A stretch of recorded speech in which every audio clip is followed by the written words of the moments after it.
Yeah, yeah, yeah, yeah. To the left, to the right, step it up. It's alright. The clock says 5. The temperature outside is 7 degrees. And people love their numbers. They love their measurements. They love their metrics.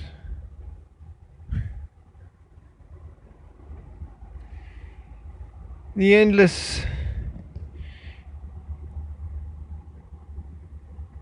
universe of numbers.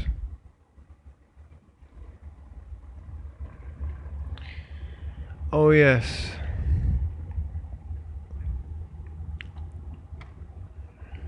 That which can be measured can be managed. And that which can be managed can be done.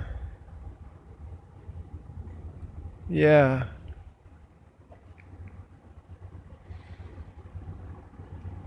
It's about organization. It's about systems. Which reminds me I have to finish the chapter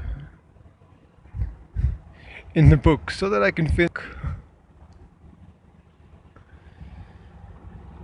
The chapter is the systems through which we speak.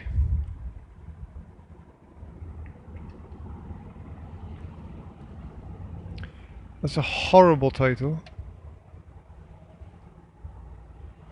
I need to come up with something more engaging.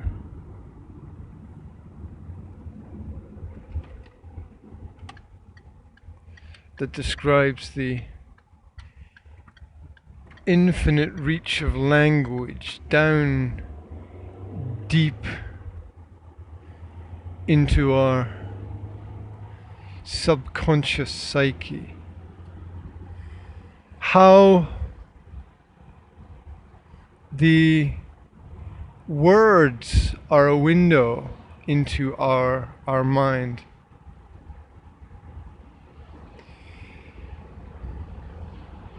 I realized yesterday that the brain is always the last thing to know.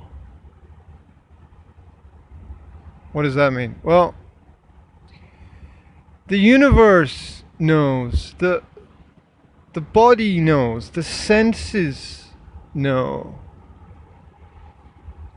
They understand when we're in tune. They understand everything that is going on in our environment, everything that is going on around about us. It's always the brain that's the last part of the body to process the important pieces of information. It's the final switch in the habitual ritual of our daily actions and activities.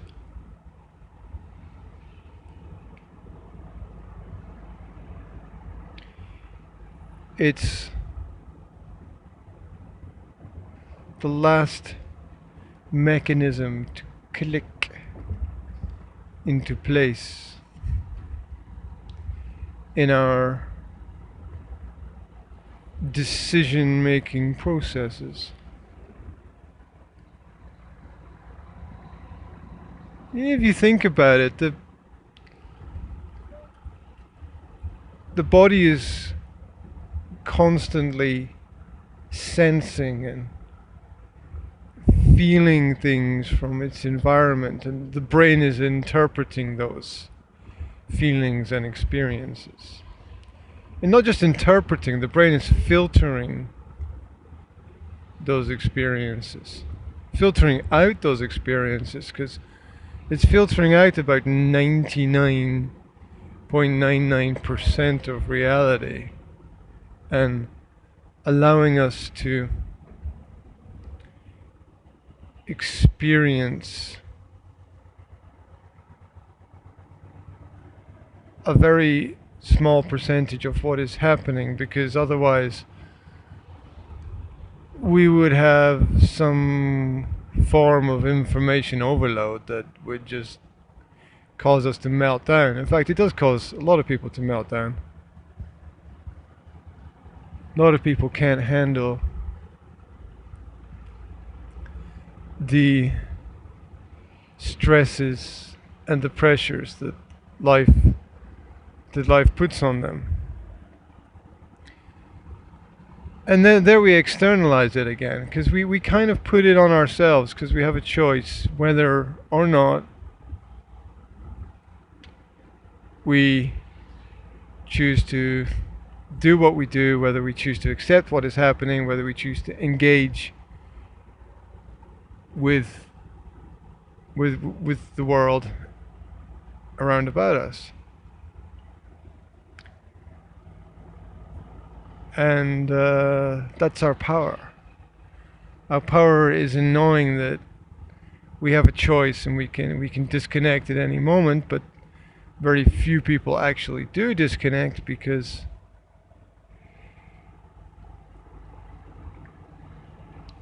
of the aforementioned ritual de lo habitual.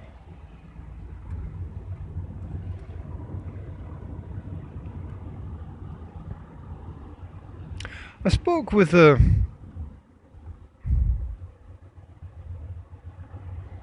somebody. let's be vague about this.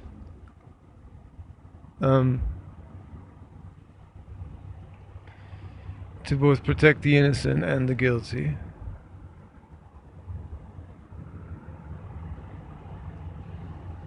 I very much believe in just throwing everything out in terms of information and just letting the cards fall where they fall. The universe bends towards the truth, so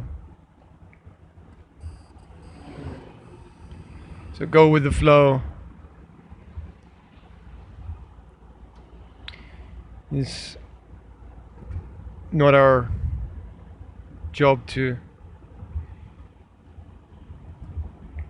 judge the righteousness of the universal forces. Anyway,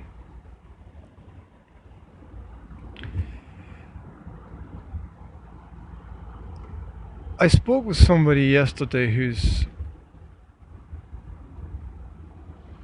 relationship had just ended, and over my years of work with people, there are many times when I have engaged in conversation, in coaching, which I think is, for me, slightly better than counseling, because counseling suggests some kind of authority, and coaching is it's like nudging people in the right direction, just in a sense trying to awaken the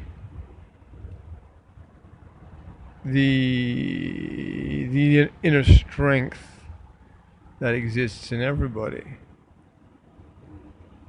So I was speaking to this person, and it really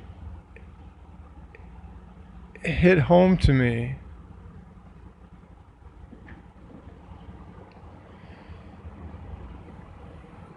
how much we are unaware of. I regularly describe this as the power of the invisible. In fact, if you look into the dictionary of the occult, there's actually a section on invisibility, that which cannot be seen. And I think often cannot be sensed. It's there, but we're not exactly sure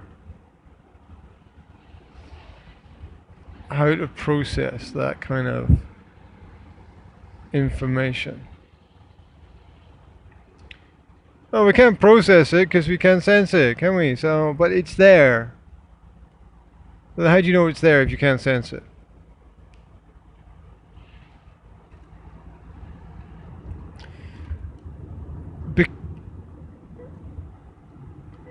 Because of the relationship of everything to everything else. Do you notice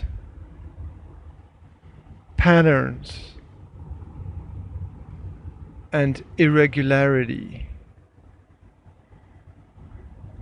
contradictions, oddities, things that don't fit? And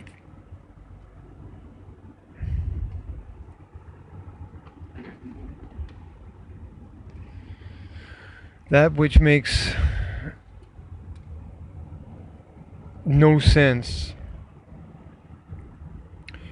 which is different from senseless. Anyway, it's a word trap, isn't it? That's a word game. That's an entanglement. Let's not go there. So, have you ever noticed it's always plainly obvious to everyone else who's conscious when a relationship is not working?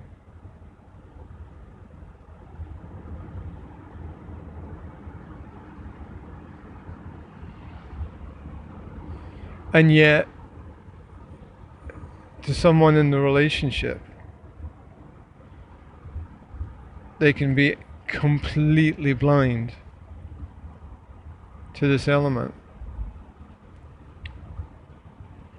The number of people who I've worked with who, it's just flicking through the pages of my mind. It's endless. It's endless. The number of people engaged to be married or married, and they're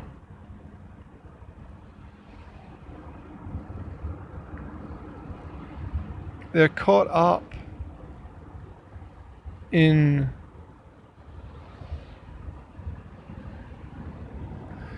some kind of whirlwind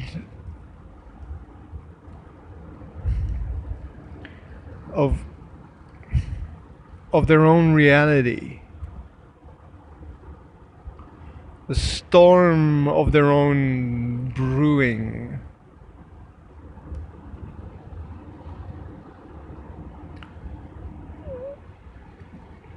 It's so plainly obvious from the outside that the pieces of the puzzle don't fit together.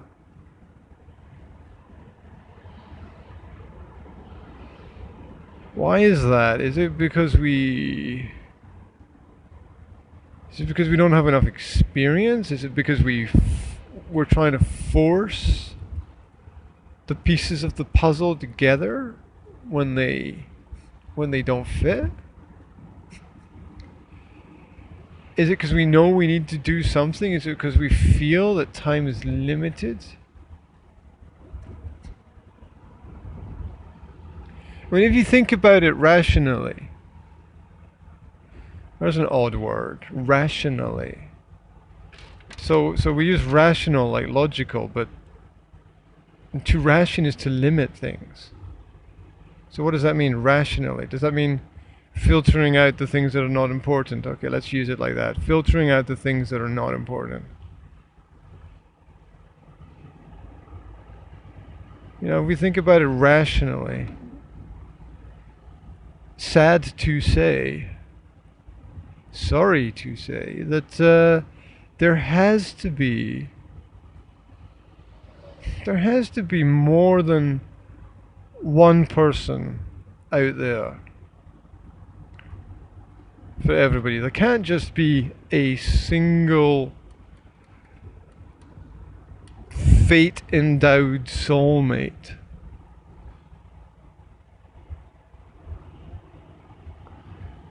In the universe. Because if there is only one, and we're on a planet with 8 billion people, and we have to find that one person, we're screwed. Because you're never going to find them.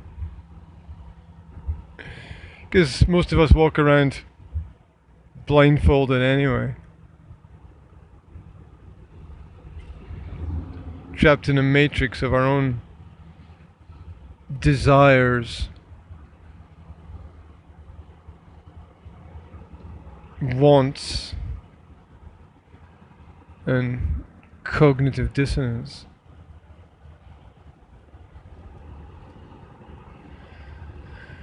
So that there has to be more than one. So how does that information benefit us? I'm not sure that it does benefit us. I'm not sure that it benefits anyone at all.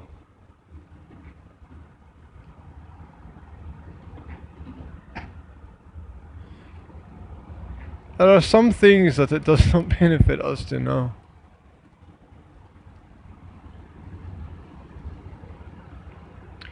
Yet maybe we still need to know them. Maybe it's not about benefit. Maybe it's not about what we receive.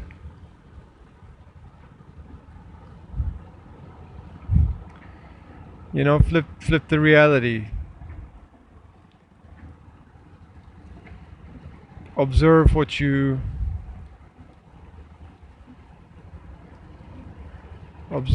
give.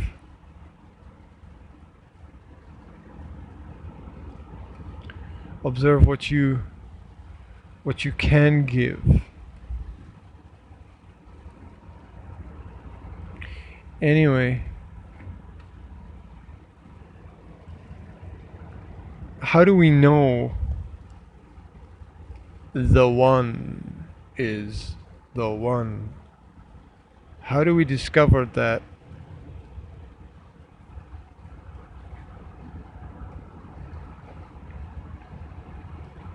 right person? It's hard. It's very hard. I mean, it's the world about us is sort of designed to present us with this nothing is perfect, but there's someone there for you. You'll meet the right one at the right time in the right place. Yet that would be leaving everything to a certain element of randomness. And why would we want to do that when we could essentially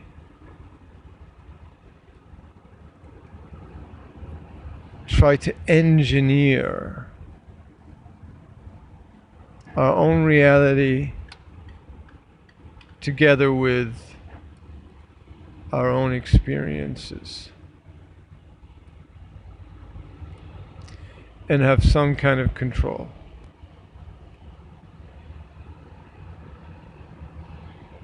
Oh, back to the point. The point is that it's always so obvious to me that there's a disconnect. We seem to settle for much less than what is our true potential.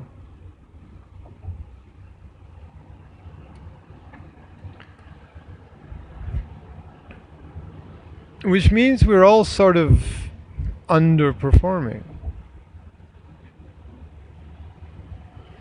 Imagine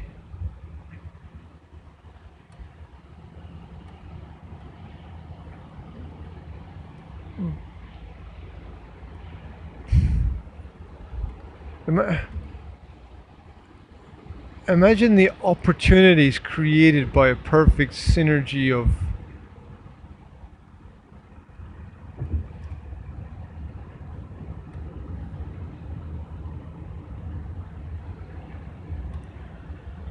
each partner able to channel 150% of their energy into the relationship.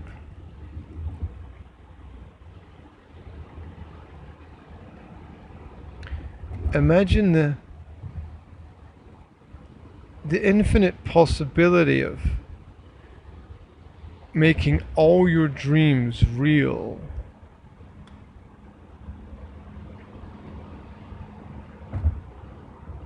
Imagine the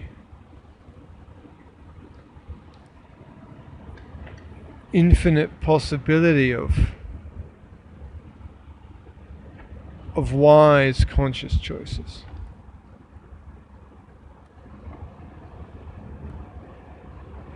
So much of, does that make sense? I'm not sure it does. So much of relationship, any relationship, so much of relationship becomes sacrifice.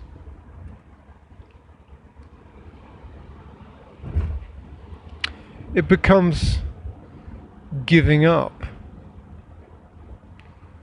giving in,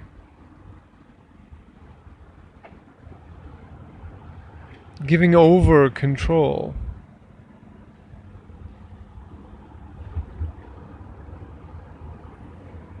letting the world define us.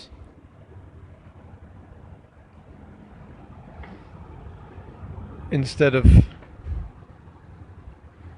standing in our own power and defining the things that we see.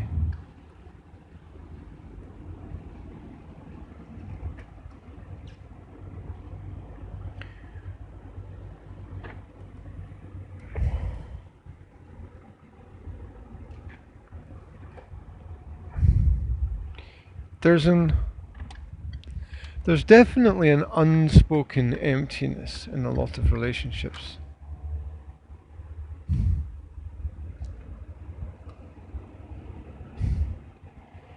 Something which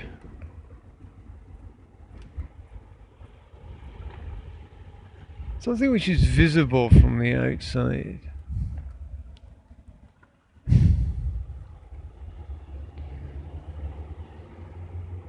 The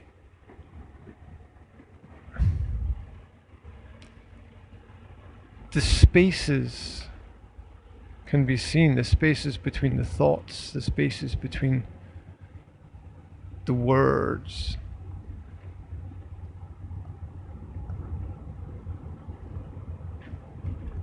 The disconnects.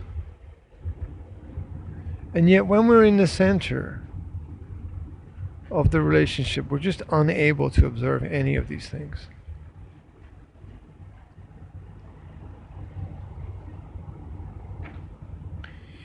If the nature of living is giving,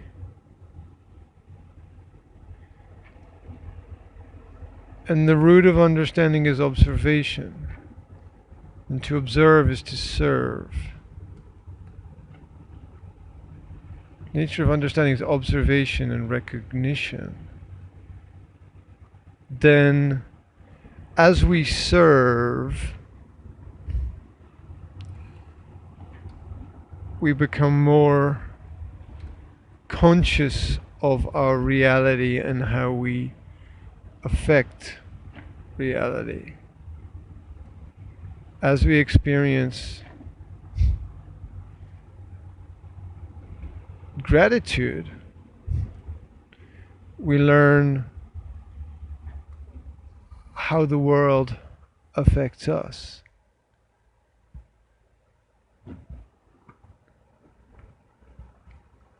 Everything is twisted. People say be grateful for what you have.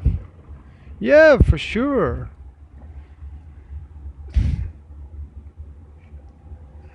The boy with no shoes cried when he met the boy with no feet.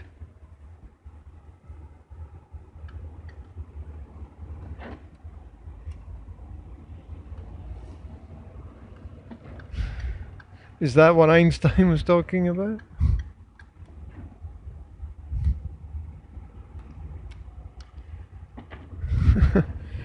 The theory of relativity.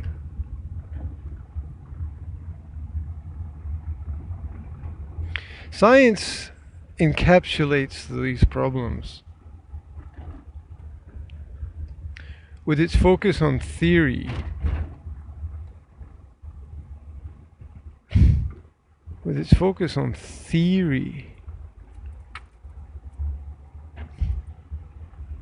not reality, theory.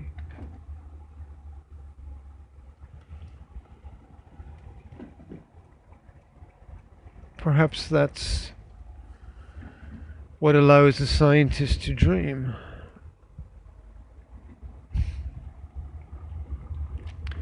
Perhaps we should all dream a little bit more. Perhaps we should all let go.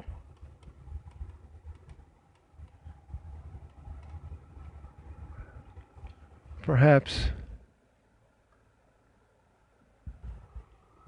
holding on is not the way.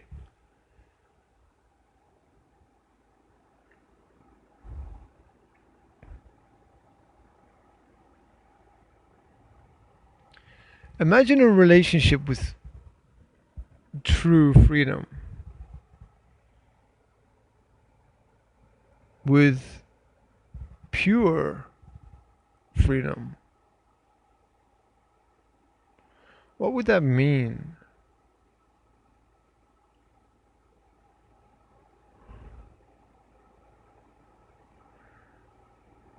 It's the apparent contradiction that exists in the relationship of the lover to love.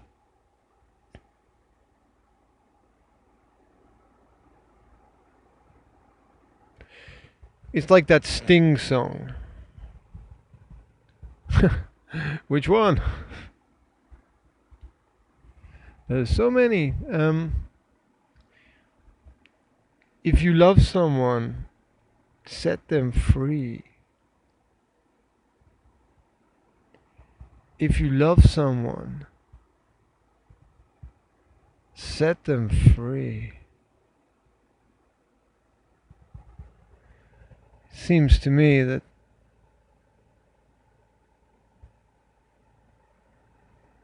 the most powerful way to hold on is to let go. And once again, we fall into the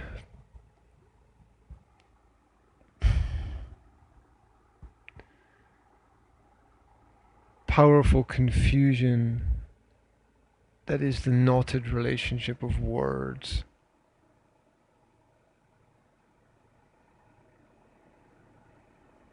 And that